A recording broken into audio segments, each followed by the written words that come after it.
سلام به همگی، امیدوارم هر جای این دنیا که هستید حالتون خوب باشه. به قسمت دوم از Lexi Learn Grammar خوش اومدید.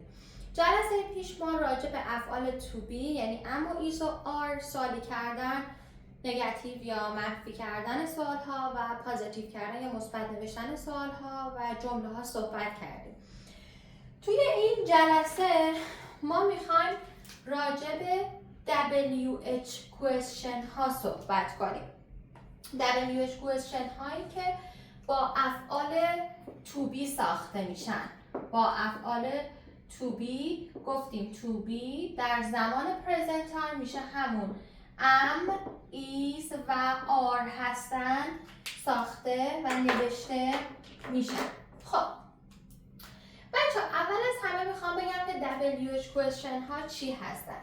سوال هایی که با W و H شروع میشن.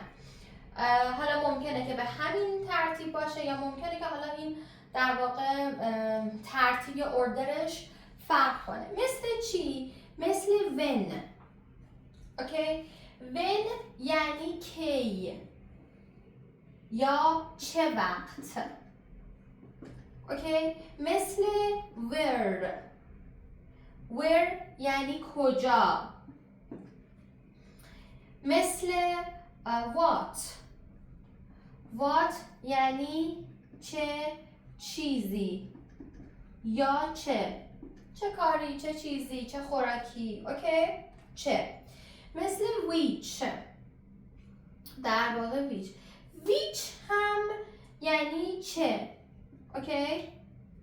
این مثلا میگم که تو چی کار میکنی و با وات میگیم، اما which در واقع بین دو تا چیزه معمولا.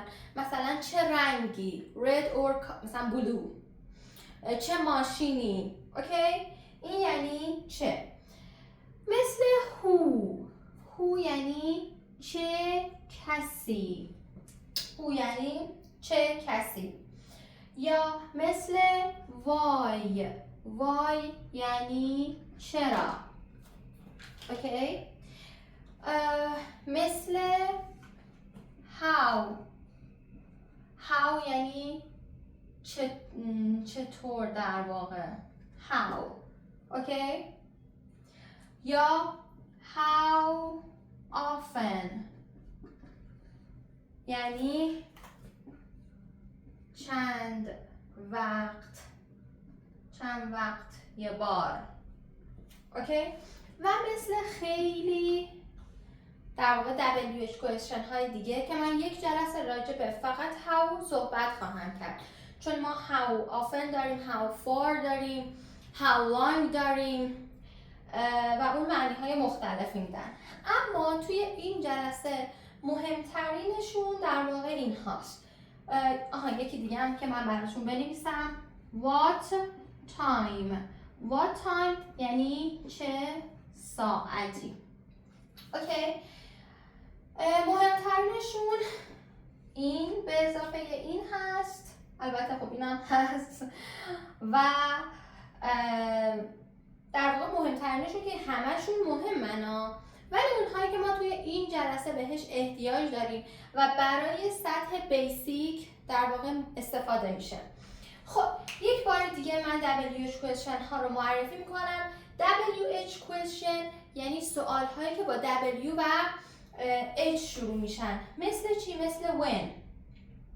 مثل when چه وقت، کی، where کجا، what چه چیزی، چه، which چه، who چه کسی. بچه‌ها who رو که می‌بینید Wش خونده نمیشه. اوکی؟ ولی حتما نوشته میشه. who چه کسی، why چرا، how چطور. خیلی ها تلفظ این رو با این اشتباه میکنن. اوکی؟ بچه ها who how often چند وقت یه بار، what time. اوکی؟ خب حالا ما میخوایم بریم که ببینیم که با اینها چطور میتونیم سوال بسازیم. خب من اینو پاکش کنم.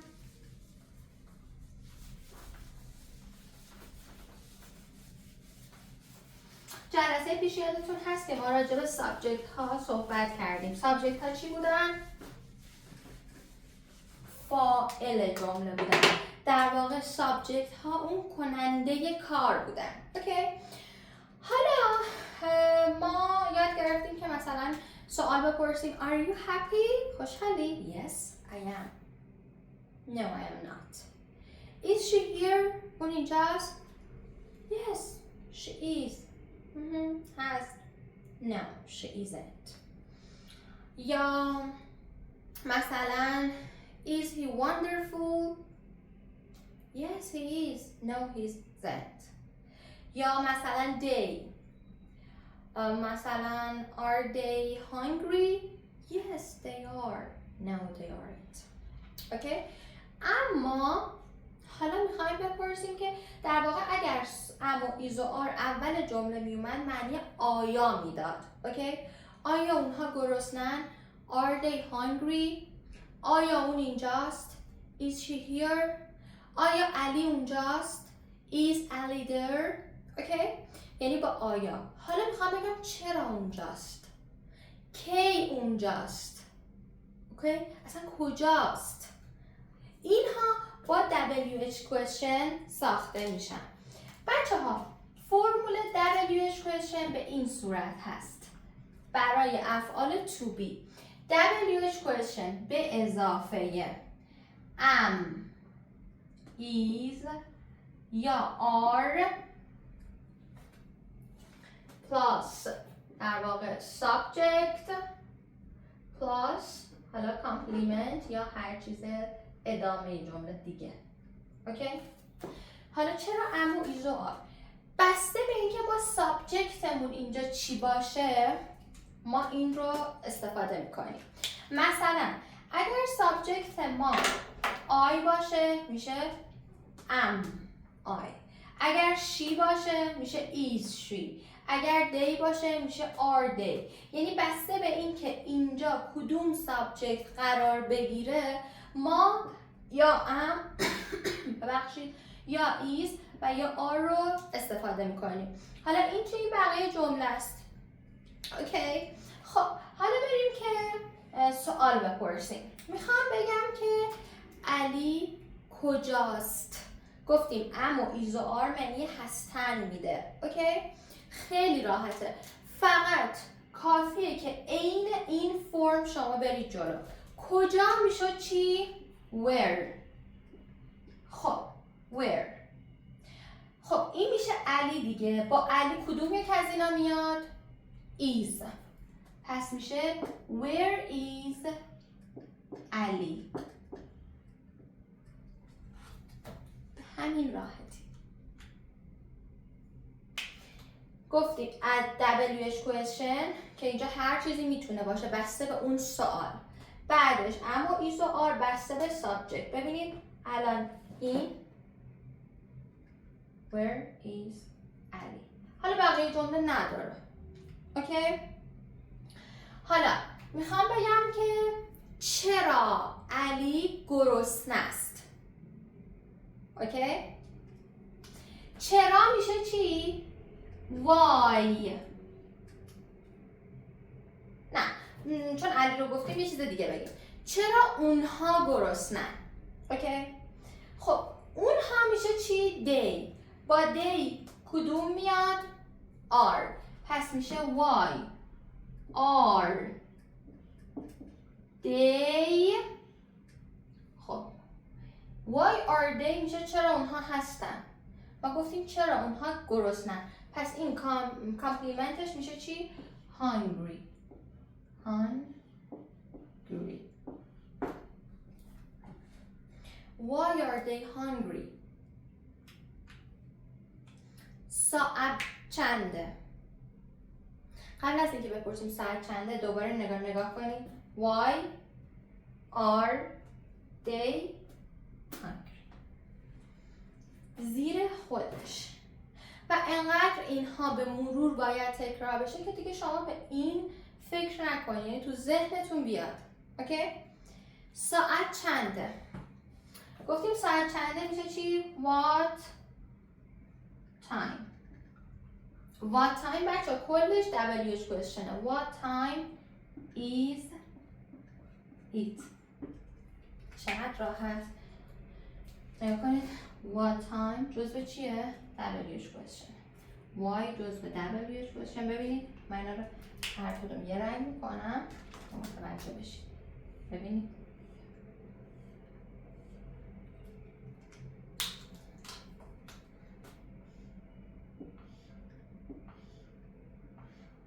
اینم که کامپلیمنت اینطوری نقطه زیرش گذاشتم. ببینید What time is it؟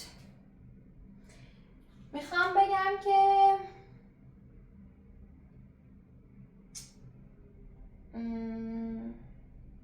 حالت چطوره؟ چطوره گفتیم چی میشه؟ How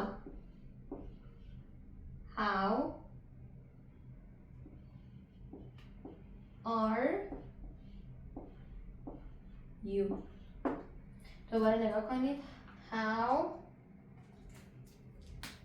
are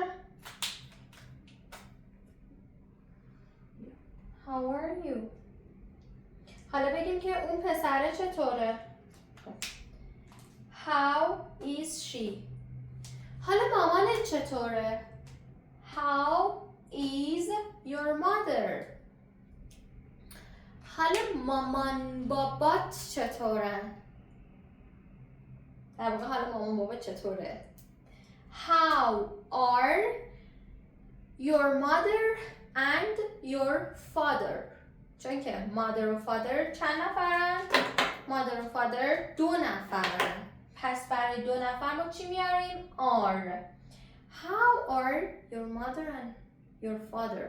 حالا your mother and your father میتونیم بگیم your parents. من اینجا براتون می‌نویسم parents. parents یعنی چی؟ یعنی father and mother. father and mother میشه parents. اوکی؟ مامانت کجاست؟ بگیم Where is your mother؟ پدرت کجاست؟ Where is your father؟ مامان بابات کجان؟ چی میشه؟ Where are your parents؟ گفتیم پدر مادر میشن parents. میتونیم هم بگیم میتونیم where are your mother and your father؟ یا اگر بخوایم که کوتاه‌تر بگیم where are your parents؟ بعد چرا مامان بابات خونن؟ چرا مامان و بابات که پدرت خونه هستند؟ اینو بنویسیم. چرا گفتیم میشه چی؟ Why. Why are your parents in home?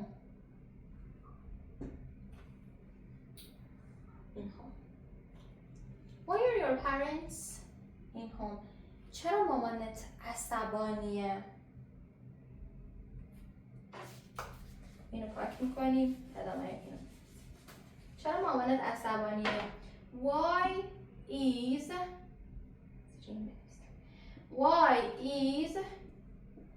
your mother angry؟ چرا پدرت عصبانیه؟ Why is your father angry؟ Okay? What time is it؟ و how are you؟ بچه ها فقط نکته‌ای که باید در جریان باشید، شما وقتی سوال‌های WH question میکنید، یعنی سوال میپرسید why، when، what time، where، شما نمیتونید جواب در واقع yes و no بدین. اوکی؟ yes و no واسه اون are you happy؟ is she here؟ اوکی؟ واسه این سوال هاست. چرا؟ چون خیلی واضحه. وقتی شما میگید که چرا پدر مادرتو خونن، نمیتونی بگی یه آره نه باید بگی چرا. because they are tired، به خاطر که اونا خستن. اوکی؟ وقتی میگی ساعت چنده نمیتونی بگی آره.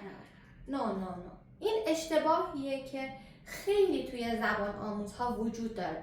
وقتی با WH question سوال میپرسن، اول yes و no رو میگن و بعدش شروع میکنن جمله درست رو دادن، در صورتی که yes و no اصلا اولش اشتباهه، کاملا اشتباهه. حتی اگر جمله دوم شما درست باشه، چون اصلا جواب yes و no نیست. داره راجع به کجا ازت میپرسه، داره راجع به چه زمانی ازت میپرسه، داره راجع به دلیل چرا ازت میپرسه. اوکی؟ خب این هم از جلسه در واقع دوم Lexi Learn Underline Grammar. امیدوارم که این ویدیو رو ببینید. توی کانال تلگرامی ما حتما عضو بشید. Lexi Learn 2024. در واقع آدرس کانال تلگرامی ما Lexi Learn 2025 بچه ها، ببخشید من اشتباه کردم، 4 نیست، 2025. اوکی؟ حتما هم که میدونید که باید یه ادساین قبلش بذارید. ادساین Lexi Learn 2025. ادساین Lexi Learn 2025. به این آدرس در واقع پیام بدید، عضو کانال تلگرامی ما بشید. گفتم وقتی یک مبحثی تموم بشه ما یک تایمی رو در واقع اختصاص میدیم که بچه هایی که متوجه مبحث نشدن توی یک جلسه ورکشاپ بیان و سوالهاشون رو بپرسن. بچه ها دارن زیر نظر من ورکشیت هایی که در رابطه با این دو مبحثی که تا الان خوندیم رو در واقع برای شما آماده میکنم. به زودی توی کانال تلگرامی ما قرار میگیره. امیدوارم که درس راحت و مفیدی باشه برای شما. تا ویدیو بعدی، خدا نگهدار.